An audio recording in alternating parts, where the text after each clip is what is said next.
అతిశయంబుగ కల్లలాడ నేర్చితిగా నిపాటిగా సత్యముల్ పలికి ఎరుగా సత్కార్య విఘ్నముల్ సలుప నేర్చితిగా నీ ఇష్టముందగ నిర్వహింపనేరా ఒకరి సొమ్ముకు దోసి లొగ్గ నేర్చితిగా నీ చెలువుగా ధర్మంబు సేయనేరా ధనములియంగ వద్దనగ నేర్చితిగాని శీఘ్రమిచ్చడునట్లు చెప్పనేరా పంకజాతాక్ష నేనెంత పాతకుడను తప్పులన్నీయు క్షమింప తండ్రి నీవే భూషణ వికాస శ్రీధర్మపుర నివాస దుష్ట సంహార నరసింహ దురిత దూర.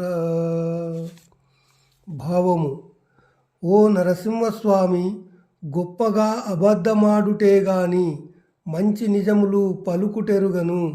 మంచి పనులను పాడుజేయుటే గాని ప్రీతి గలుగజేయుటెరుగను. ఒకరి డబ్బుకు చేతులు జాపితినే కాని ధర్మము చేసి ఎరుగను. దానము చేసే వారిని వద్దనడమే నేర్చుకున్నాను గాని వెంటనే ఇమ్మని ప్రోత్సహించనైతిని. పద్మాక్ష, నేనెంత దుర్మార్గుడను. నా తప్పులన్నీ మన్నించి కాపాడువాడవు నువ్వే తండ్రి.